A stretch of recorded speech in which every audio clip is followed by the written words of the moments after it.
as well as a special Merry Christmas to all you listeners there. This week I've recorded a year in the life of what it's like to be involved with Toplines and Tales. I hope you enjoy this one. Sometimes I wonder what I do all day, even for a man with much to say. As I get myself a glass of gin, it's January where I'll begin. Catching up with folks in Edinburgh, Sir McGregor's, Fletch and his Fiona. She was so cool you should have seen her as she guided us through Argentina. February, spring bull sails, despite the weather and the gales. Storm Isha battered Fife to the heavens, but at last I got a podcast with Esmore Evans. March involved Angus and a Texel book. So busy, not even time to look at stadiums and TV stations as Ireland again won the Six Nations. And on Spring Day came another Frazier, a granddaughter for me to savour.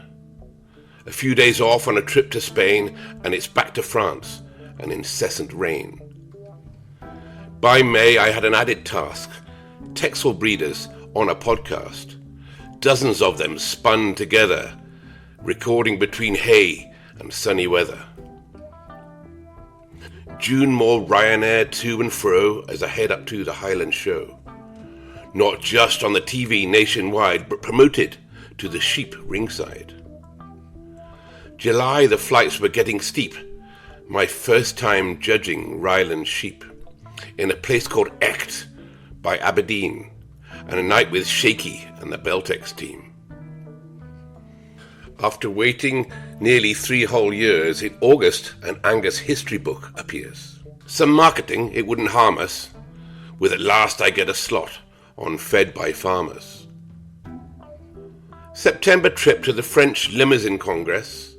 At last I get to meet the great Jean-Luc Cress.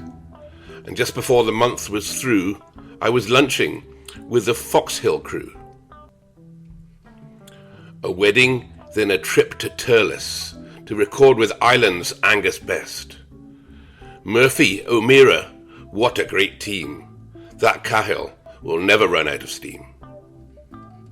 November back across the earth, this time with Angus in Fort Worth. Barely knowing it was night from day, at last I get to meet my friend PJ.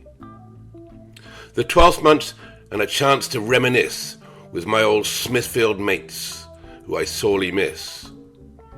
And to our flock we add a sheep, for then taking some time to have a sleep.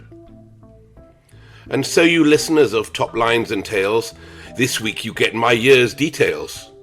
I wish you well in your show business, and bid you all a Merry Christmas.